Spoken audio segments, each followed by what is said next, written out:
probes the hidden mysteries of Collins House. Be sure to follow daytime television's first continuing suspense drama. Julia, do you think there was some disturbance in the time period? Some disturbance in the warp? And we've come back to another time? Our own time? But at some time in the future? We've got to find out what all this means. What was happening there? I can't remember it at all. Yeah. I told her, she said, I don't remember that at all. And I said, you weren't there that day. Obviously. Obviously. I was in the fire.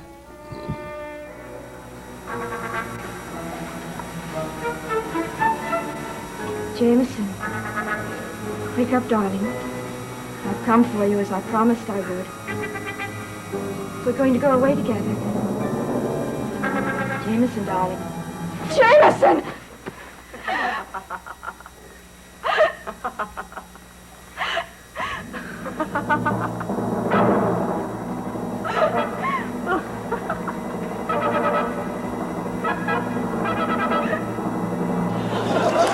Miss Parker? Terrific. Miss Parker, I gotta say, you have the most deliciously wicked laugh. Was it?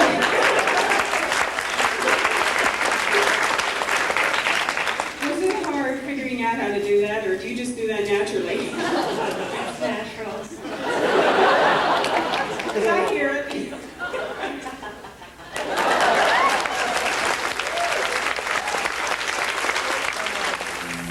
This marriage of ours is a mistake. You think so?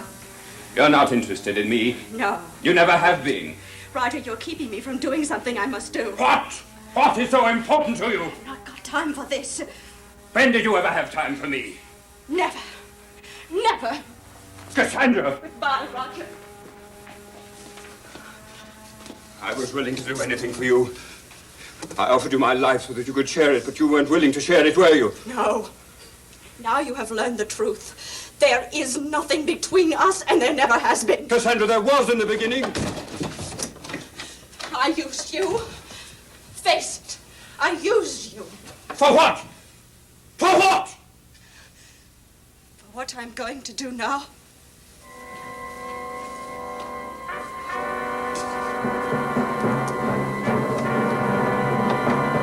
Well, a bit of the character always creeps into a bit of oneself, the way one walks. I was, for instance, absolutely stunned when I saw myself on the screen in this Dark Shadows thing at the beginning, because my head seems to bobble around. I thought I was moving across the room with great grace and authority. No, I was doing it with Joan Bennett there. But you're bound to get a few little things, you know, that come into the characters you play over the years. The voice, especially. But anyway, yeah.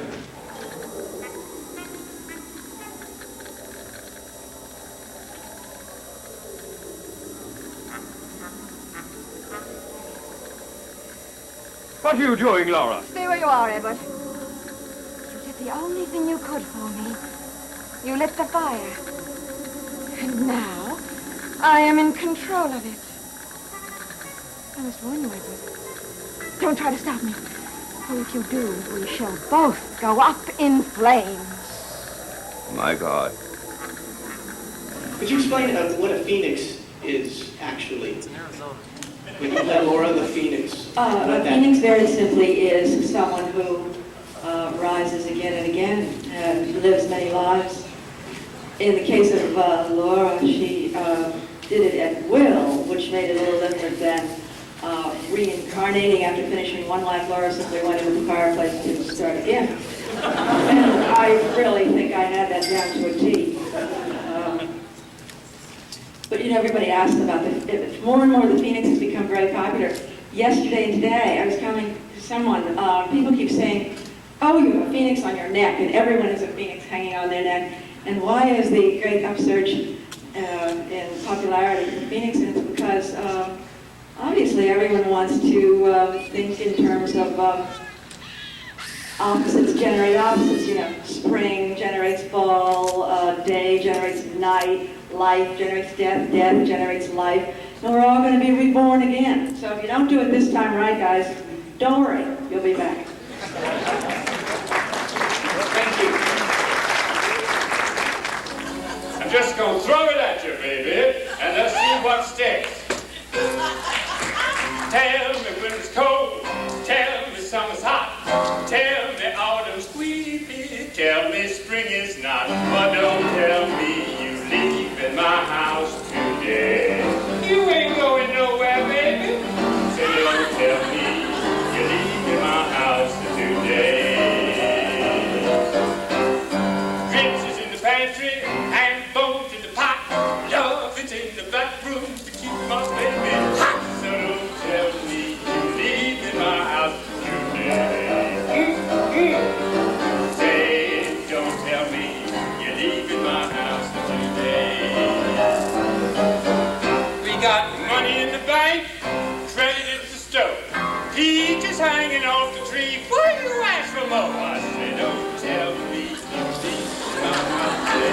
Don't tell me you're leaving my house. No way, cause right or wrong, you're gonna get your loving today, cause right or wrong, you're gonna get your loving today. Oh yeah. Dark Shadows, you were a big part of my life, and I wish you a very, very happy anniversary. I don't understand it at all. I always thought I cared about Tim, but this is so different somehow. Is it? It's as if I had no will of my own. As if I wanted no will of my own. As if I had to do anything you wanted me to do. And that was the only way I could be happy. Oh, Barnabas, please, make me happy. I will.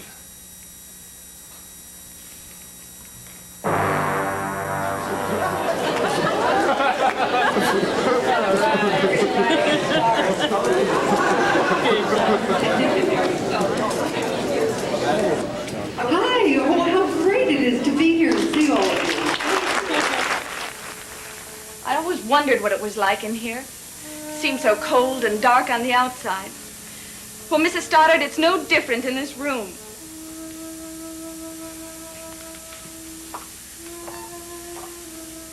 Burke accused my father of withholding evidence, allowing him to go to prison for a crime that your brother committed. I know.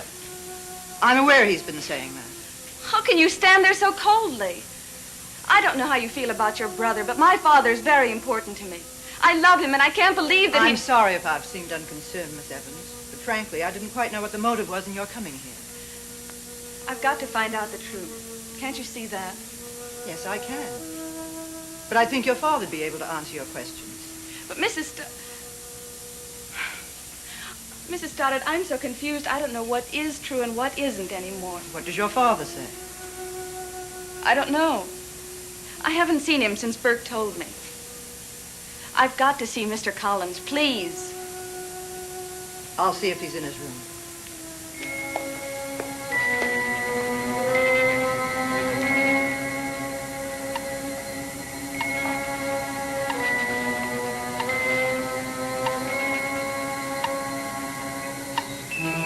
It was such an incredible treat to work with Joan Bennett. In the early days, I didn't have that many scenes with her because, of course, I was at the diner or with my father. So I really remember working with her those first few times. And I know we're all sorry that Joan can't be with us here, too. That's a sad passing, I'm afraid. You lie. You lie, just like all the others. I told you he will be here soon. No, he's here now, right now, hiding down there, waiting to kill me. Well, I'm going to kill him instead. No. If you try to stop me, I'm going to kill you. Well, my favorite character was, and is, Crazy Jenny. I liked her because she had the most humanity, I thought. I mean, I really got involved in that character. I felt for her. I thought she was sweet and charming and lovely and sad. And it was fun creating her. The others I liked. I mean, I enjoyed doing all of them. But that particular one, I have a soft spot for. So I feel vindicated this year. All your kind people who've come for years to these conventions. They trot me out, I talk, and you all leave and say, who was she? Because nobody got the last year of the show. And so finally, somebody said, well, she'll be in the best of Barnabas. She'll be in the best of Dark Shadows. And I always had nice teeth. It's so nice to see you all. Renee and I were also commenting that none of you have gotten older, and we're really pushing it a little here. So next year, you have to age a little bit, okay?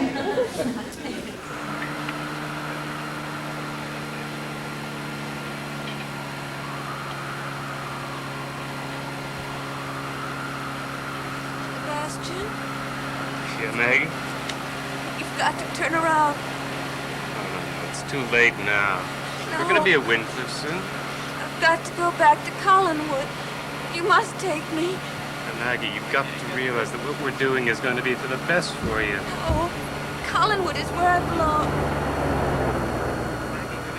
We've been driving for an hour and a half now, and all of a sudden you haven't said a word and you want to turn back now. Why?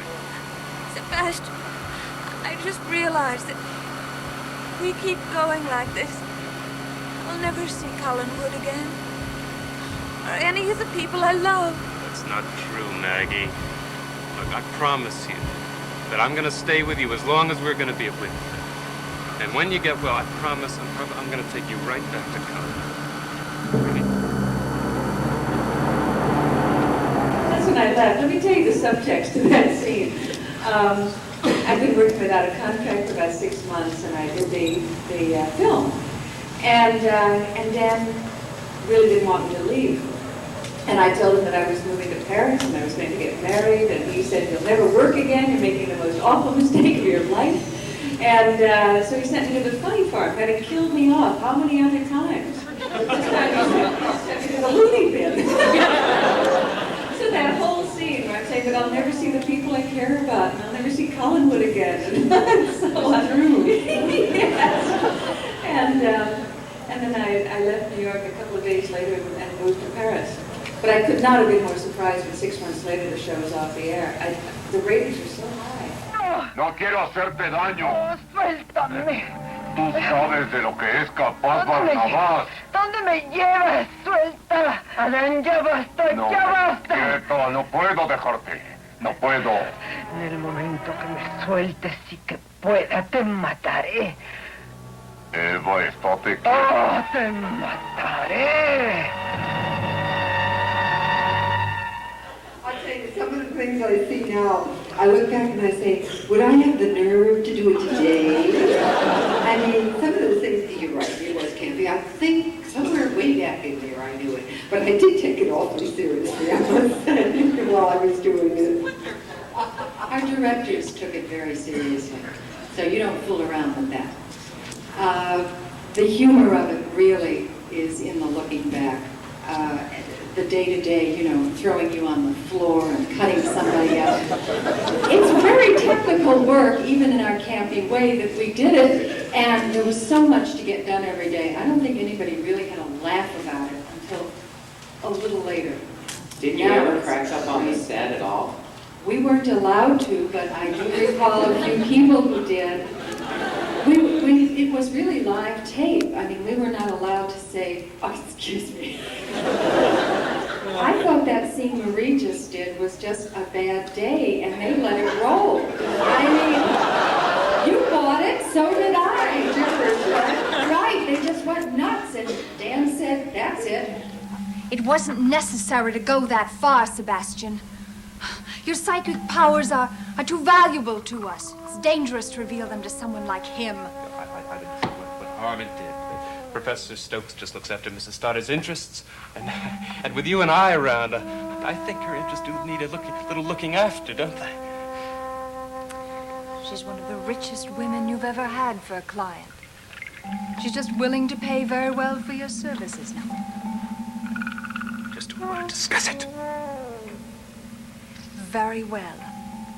We won't discuss it. But we also won't do anything to lose Mrs. Stoddard as a client. Will we, Sebastian?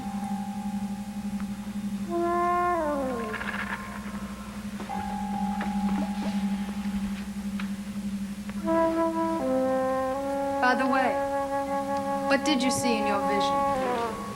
Was it really the children? Yes. It was really the children. Except they weren't asleep. They were dead.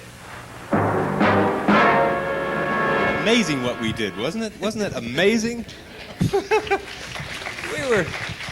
I mean, nobody acts that way anymore. But you know, I saw a video of you, Chris. It was a riot. You're some mad scientist, and you're in a room and concocting this, potion. Right, the Jekyll and it's Hyde purple and green plot. and all that. Yes. And then he drinks it. I have never seen a dying scene like this in my life. Right? Yeah. And he goes all over, and I'm screaming, laughing, watching it. And then he falls down on this bed, and then the chroma key comes in, and it's green and yellow and pink and and slowly it comes up on him, and he's got this black mustache on and a black wig, and you look like Charlie Chaplin.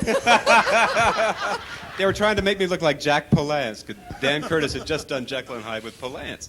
And he gave me Palance's nose, which would peel off in the middle of taping. And, you'd sort of see this nose coming off and the makeup and the Albolene and everything. They finally got rid of the nose, thank God.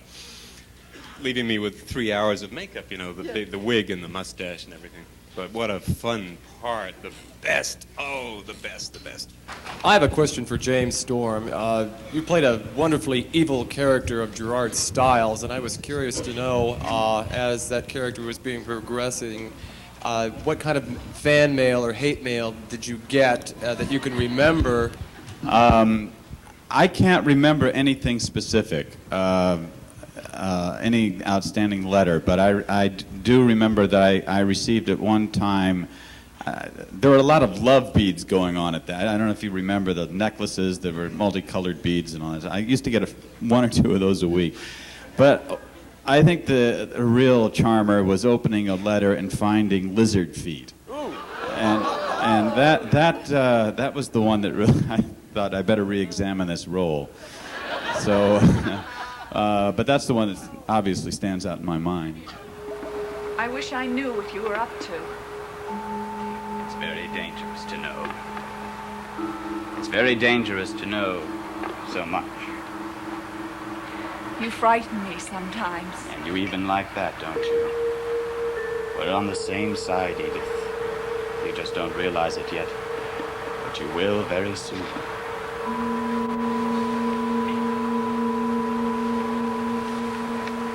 Go. Hurry, go. I had forgotten about doing that character, and Jim told me about it because I've never seen any of Edith, and I remember asking the writers when I was no longer Beth and I was going to come back as me reincarnated in another time, could they give my character a little more assertion or a little more whatever, and I can't believe I forgot the scene entirely where I'm saying it again. I'll do anything for you. It sounded like Beth with Quentin. Can you believe that? I didn't learn, did I?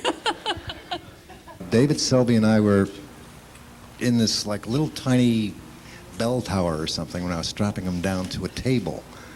And we both went blank, and the way the thing was set up, we couldn't get to the teleprompters.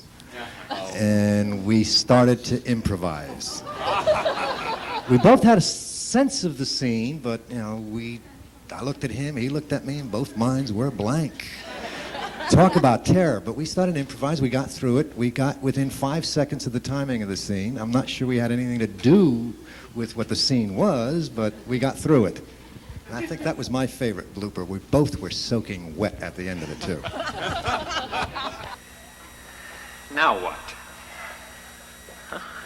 Well, With this next step, I anticipate a little difficulty. What are you talking about? I must ask you to get on the table, please. On the table? Why? Just do as I say. No. No, I don't want to do that. You'll do it, Mr. Collins.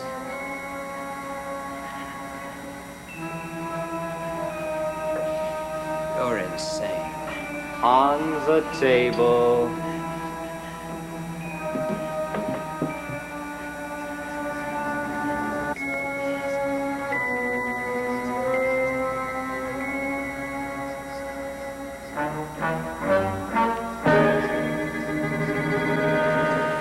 All right. Now get ready. You're leaving, remember? Let me look at it just once more. Oh, now, don't be ridiculous. Please.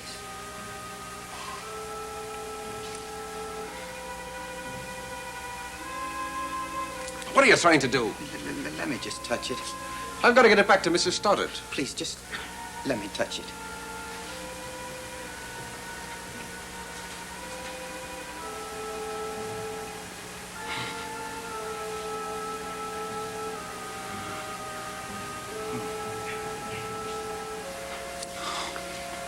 Oh, they're so pretty, jewels are.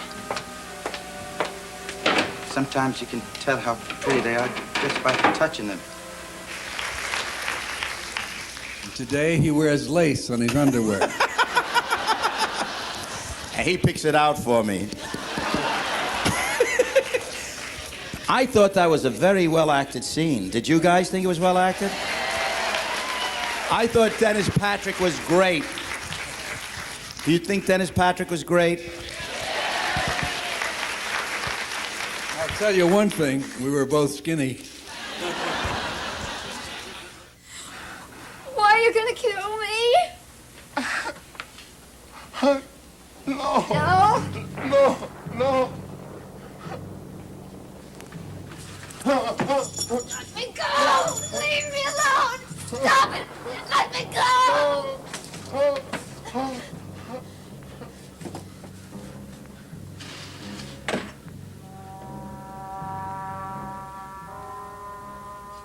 What do you want? What? Kill Barnabas.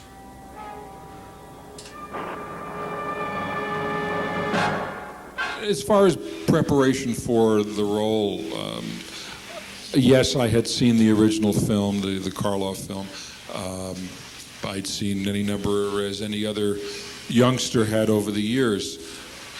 It didn't have much bearing on what I did, except in terms of the progression of education that this being was at any one particular time. It was sort of approached like a newborn baby, and growing up obviously a little more rapidly than a child does. But that's kind of how I approached it, and how the script approached it, apparently. Jonathan Frid, while I was doing the show, was a very, very dear friend. We see hardly anything. I'm waiting for him to come in today. But the relationship has always been a top drawer, just top drawer, just one of my dearest friends, always, forever. He went too far. Too far. My existence has rather special requirements. That girl's death wasn't part of it. You could have gone on without her. I'll be the judge of what I need. If you really don't want to work for me, you know the alternative, don't you? Yeah, I know. Your life dangles by a thread. Be careful that you don't put too much strain on it. I suggest you forget the Evans girl. Yeah, I'll forget. If I can. Now, I want you to go out there, outside. I feel sure there's someone out there. Sure, I'll go out and look around. And I'll try not to think. I'll try not to think who your next victim will be.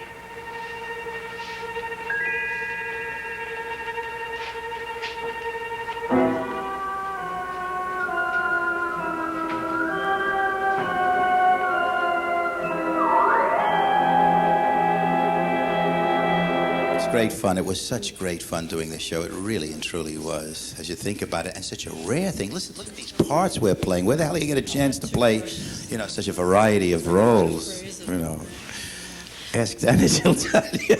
Actually, you know, I played the very first vampire on television, live, on Stage 13 by Willis Cooper, who used to do that thing on radio about the creaking door, whatever it was called. And they did a strange thing, and they were so lucky.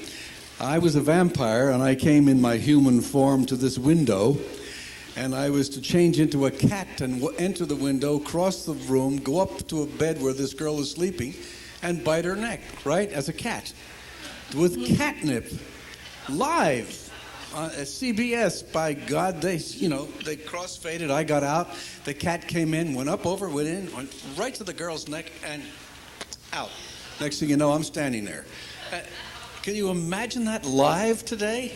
That would take them a week to produce that scene today. This Friday, you and Victoria Winters begin a strange and terrifying journey into the past, back to the year 1795, to discover the origins of this man and the secret of the chained coffin. Happy first quarter century, Dark Shadows. I hope there'll be a centenary. I don't know if we'll be around, but maybe with a Ouija board, you can get us. Where are you going? To the old cemetery. Why? Because there's something I have to know. Tell me. I can't. Jeff, please, don't let this woman do this to us. Do you think I want to? Do you think there's anything that could keep me from wanting to marry you right now? Whatever the truth is, I don't care. Oh, you will. You will, Vicky, later. Jeff?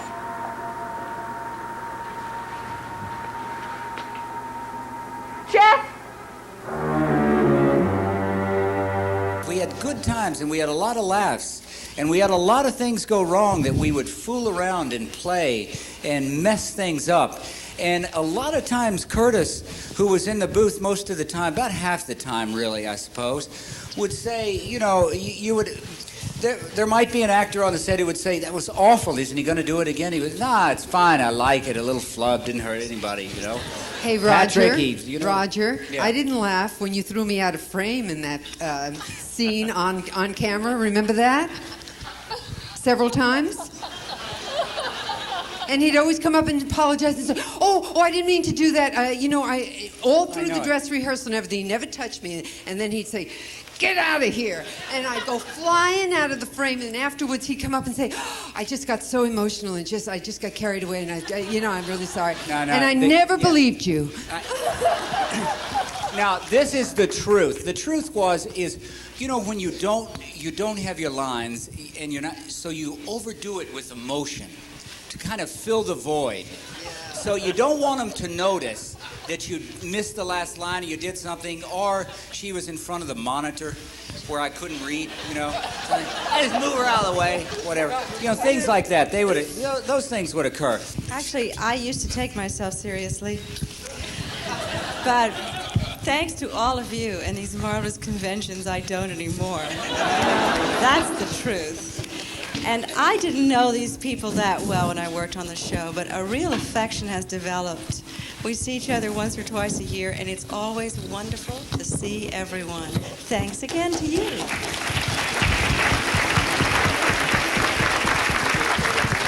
I just want to amplify a point that Roger made. I think after watching this for the past 2 days, I'd say that what this is all about is really about an ensemble of great actors playing great characters, very well developed characters. Whether you were monstrous or inhuman, you always played them with such great humanity.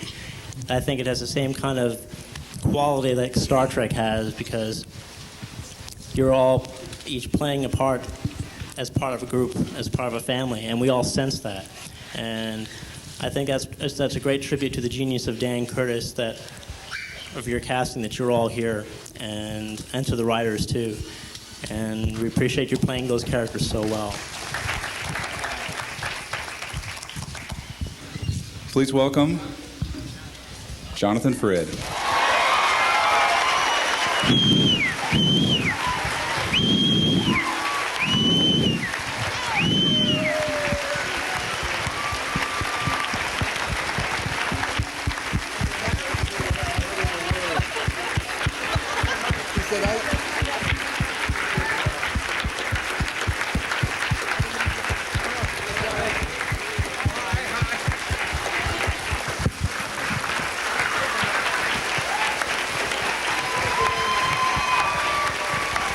Thank you very much, and happy anniversary. Your anniversary. Thank you. Bless you all. We did it for 5 years. You've been doing it for the last 20 years. Thank you very much.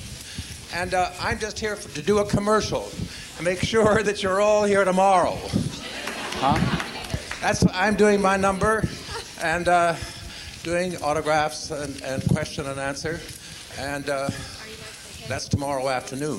And I'm just here to remind you of that and to say hello and sleep well tonight.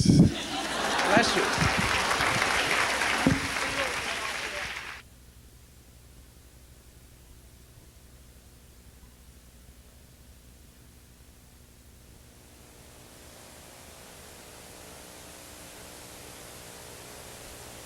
Nervous.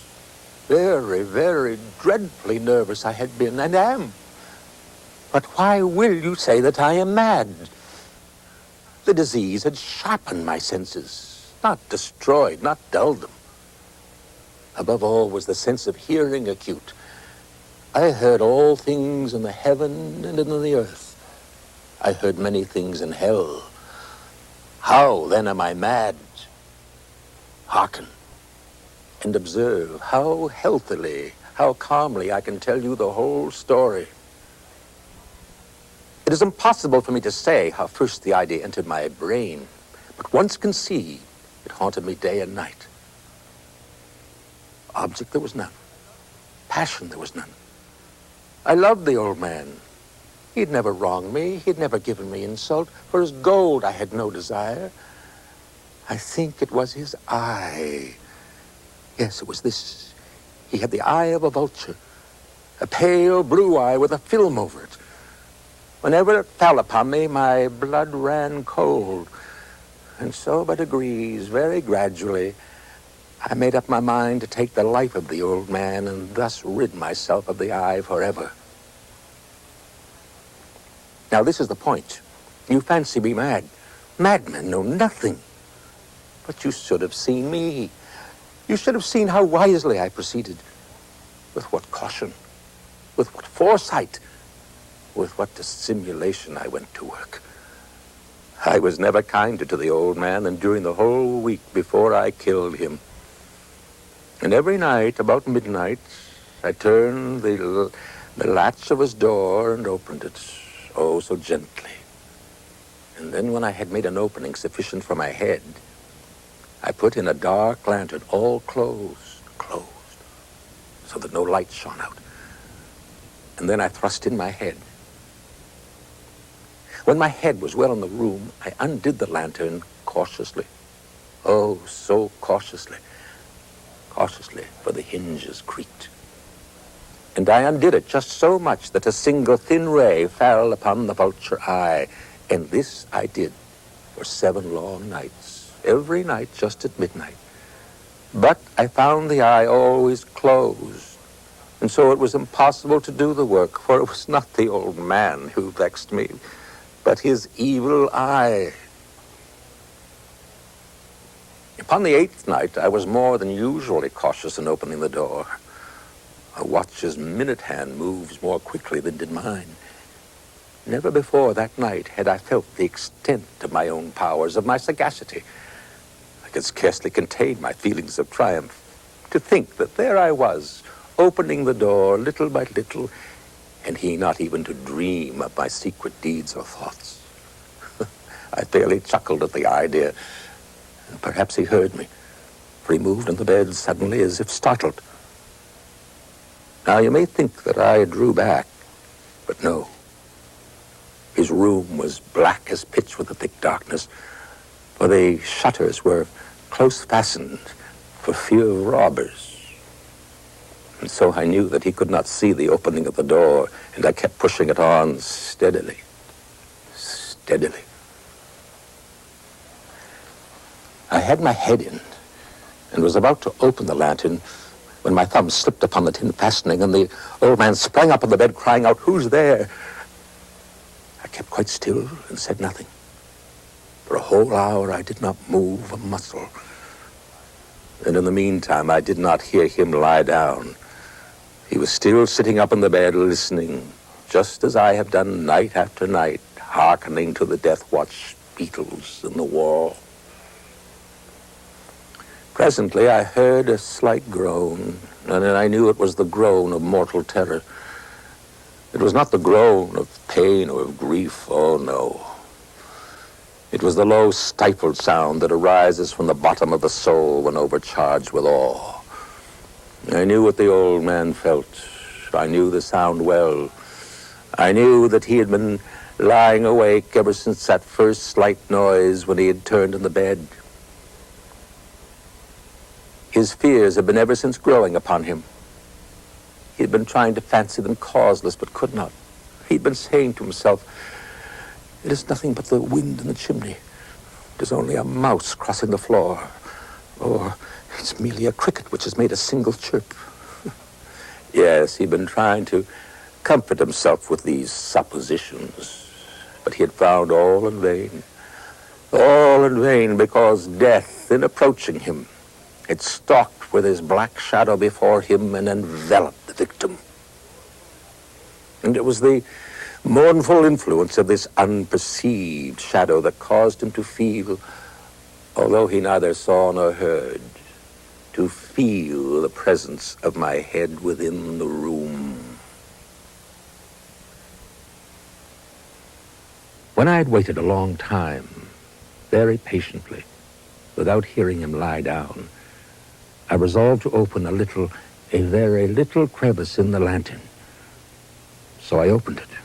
You cannot imagine how stealthily, until at length a single dim ray, like the thread of a spider, shot from out the crevice and fell full upon the vulture eye. It was open, wide open, and I grew furious as I gazed upon it. I saw it with perfect distinctness, all a dull blue with a hideous veil over it that chilled the very marrow in my bones. But I could see nothing else of the old man's face or person, for I had directed the ray as if by instinct precisely upon the damned spot. And now have I not told you that what you mistake for madness is but over-acuteness of the senses? Now, I say there came to my ears a low, dull, quick sound, such as a watch makes when enveloped in cotton. I knew that sound well, too. It was the beating of the old man's heart. It increased my fury as the beating of a drum stimulates the soldier into courage. But even yet, I refrained and kept still. I scarcely breathed. I held the lantern motionless. I tried how steadily I could to maintain the ray upon the eye. Meantime, the hellish tattoo of the heart increased. It grew quicker and quicker and louder every instant. The old man's terror must have been extreme. Yet for some minutes longer, I refrained and stood still. But the beating grew louder. I thought the heart must burst. And now a new anxiety seized me. A sound would be heard by a neighbor. The old man's hour had come. With a loud yell, I threw open the lantern and leaped into the room. He shrieked once only. In an instant, I dragged him to the floor and pulled the heavy bed over him. I then smiled gaily to find the deed so far done. But for many minutes, the heart beat on with a muffled sound. At length, it ceased. The old man was dead. I removed the bed and examined the corpse. Yes, he was stone dead. I placed my hand upon the heart and held it there many minutes. There was no pulsation. He was stone dead. His eye would trouble me no more. If you still think me mad, you will think so no longer when I describe the wise precautions I took for the concealment of the body. The night waned, and I worked hastily but in silence. First of all, I dismembered the corpse. I cut off the head and the arms and the legs. I then took up 3 planks from the flooring of the chamber and deposited all between the scantlings. I then replaced the boards so cleverly, so cunningly, that no human eye, not even his, could have detected anything wrong. There was nothing to wash out, no stain of any kind, no blood spot whatever. I had been too wary for that. A tub had caught all. When I had made an end of these labors. It was 4 o'clock, still dark as midnight. As the bell sounded the hour, there came a knocking at the street door. I went down to open it with a light heart, for what had I now to fear? There entered 3 men who introduced themselves with perfect suavity as officers of the police. A shriek had been heard by a neighbor during the night. Suspicion of foul play had been aroused. Information had been lodged at the police office, and they, the officers, had been deputed to search the premises. I smiled, for what had I to fear? I bade the gentleman welcome. The shriek, I said, was my own and a dream. The old man I mentioned was absent in the country. I took my visitors all over the house. I bade them search well. I led them at length to his chamber.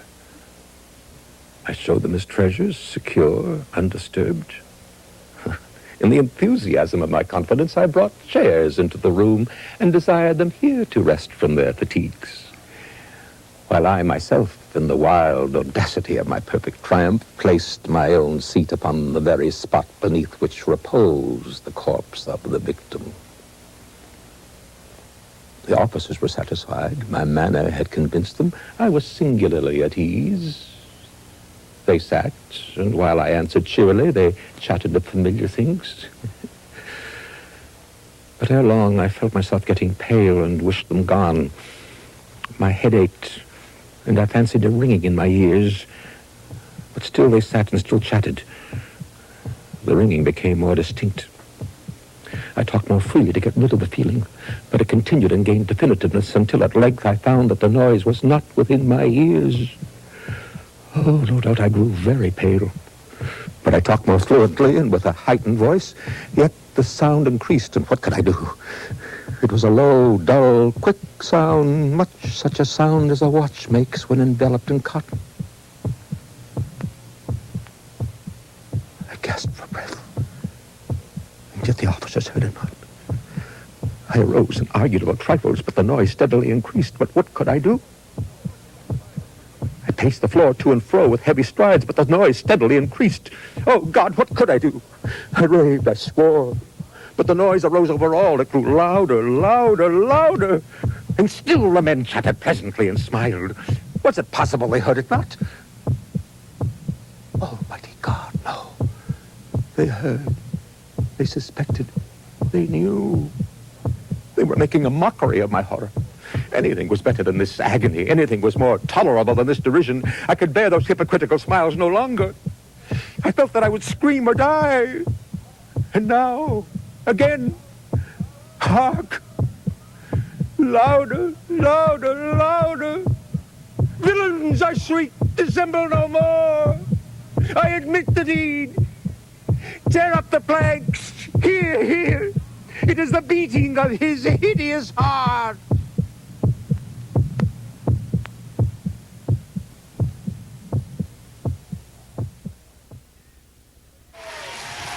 Yes, yes, yes. Oh, please.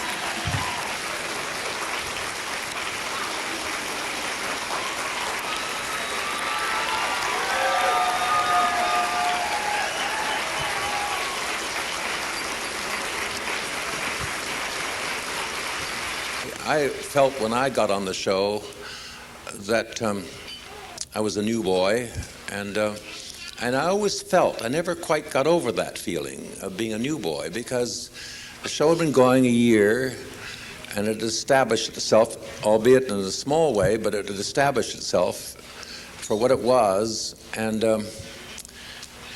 so I still have that, I still carry that feeling in a peculiar sort of way.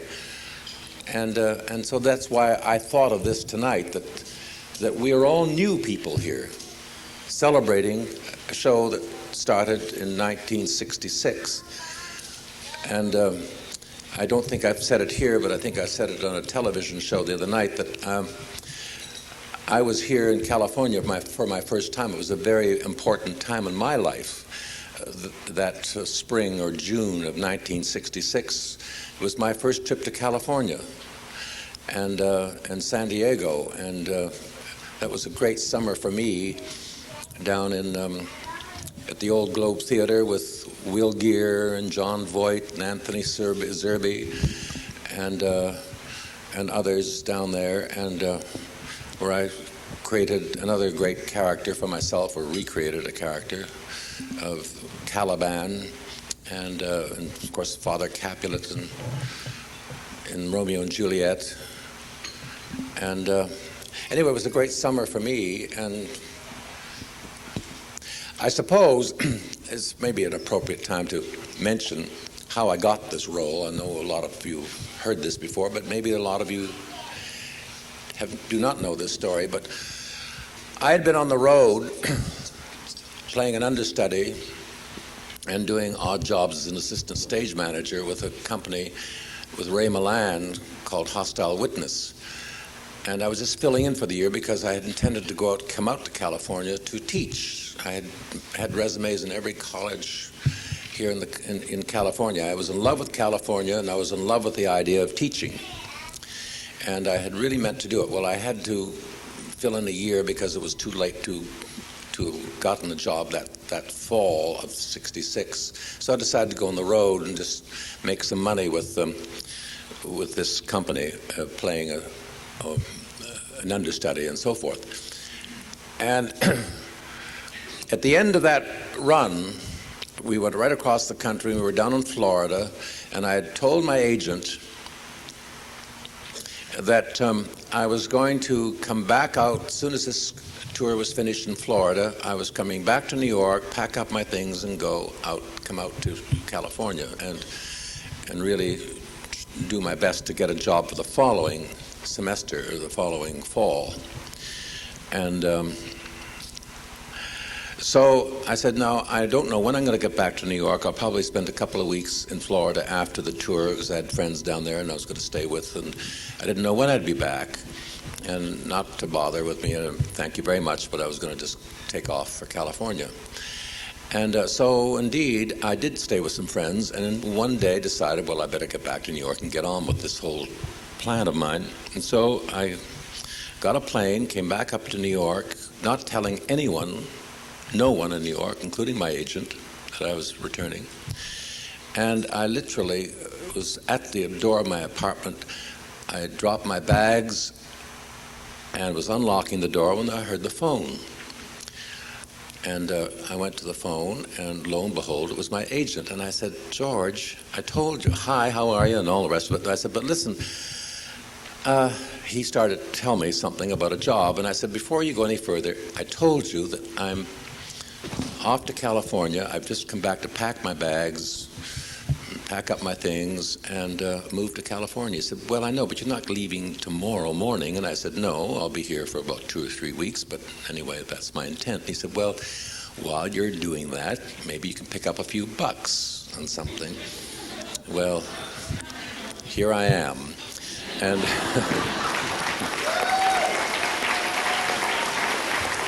but it's interesting. It's interesting what will-o'-the-wisps we are in life. I think not only just actors, but every human being. But actors show it like they show themselves more on stage, on and off stage. I think we show it more than anyone else, what will-o'-the-wisps we are, and how subject to chance and fate. And if I had been held up in the taxi with one more traffic light, I would not have been there to hear that phone ringing as I was unlocking the door. I would not have called my agent. My agent said he just took a chance in calling me. So it's amazing how those things happen, and of course changed the course of my life. So anyway, that's that story. What else? I guess I haven't got anything else to say, but we are here to carry on the tradition, I guess, of Dark Shadows. And it's a very strange feeling that we're here tonight, all new boys and new girls. And it's a very strange feeling. Thank you very much.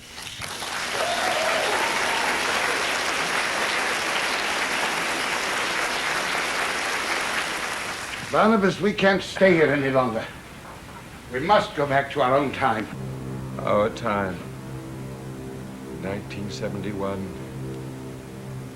Seems almost impossible to believe that we've come from that time to this.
The Curtis Signature Collection.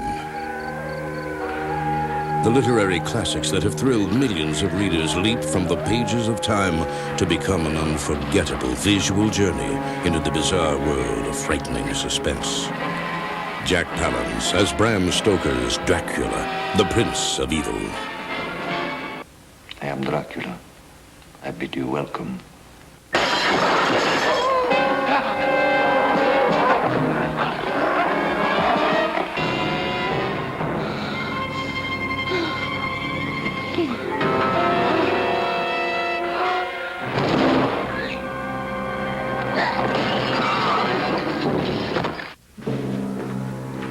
Frankenstein.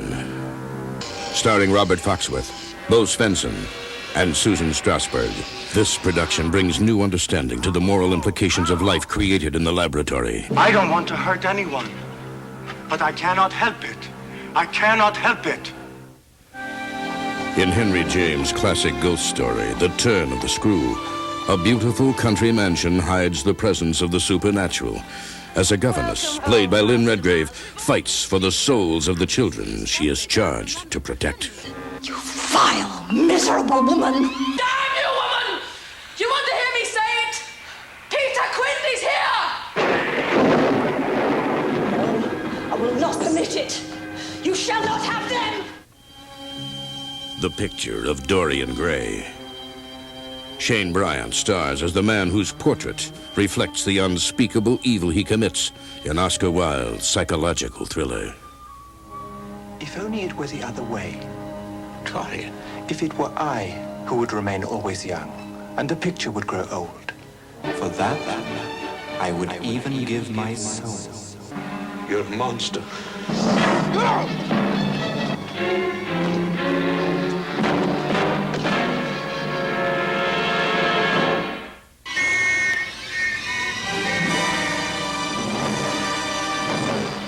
Robert Louis Stevenson's The Strange Case of Dr. Jekyll and Mr. Hyde. Jack Palance stars in this production, nominated for 6 Emmy Awards, including the Best Dramatic Program of the Year.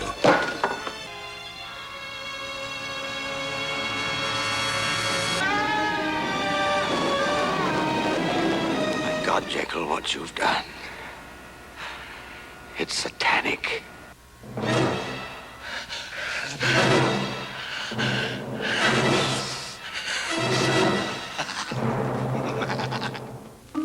Also included in the Curtis Signature Collection of terrors are original contemporary dramas that delve into the supernatural and explore the many facets of fear. The veteran suspense author Richard Matheson offers a trilogy of terror in Dead of Night. In the first story, Second Chance, a restored car transports its owner, played by Ed Begley Jr., back in time to a fateful night in the 1920s. In the second story, everyone knows there's no such thing as a vampire. Patrick Macnee is the hunter in this tale of revenge. Anjanette Comer is his unfaithful wife, not for the weak of heart. And in the third story, Bobby, Joan Hackett stars as a mother whose prayers for the return of her drowned son are answered. Return my son who drowned by accident. Only now, Bobby is possessed with the soul of a devil.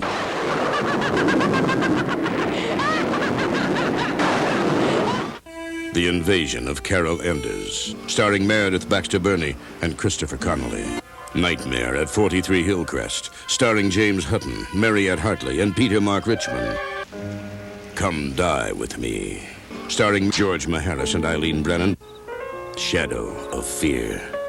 Anjanette Comer, Tom Selleck, and Jason Evers in a drama about Dana, a former mental patient stalked by a psychotic killer.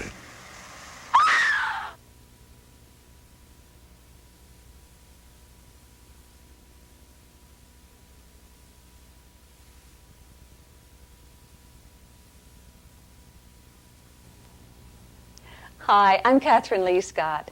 And to celebrate the 25th anniversary of Dark Shadows, I've published a book called The Dark Shadows Companion. It has the entire history of Dark Shadows and the plot outlines for all 1,225 of the original episodes.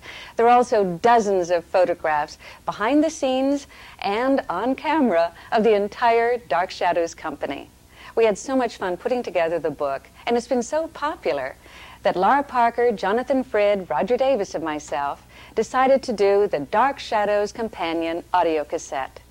And if you would like to order the book or the audio cassette, which has 2 90-minute tapes, just write to the following address and help us celebrate the 25th anniversary of Dark Shadows.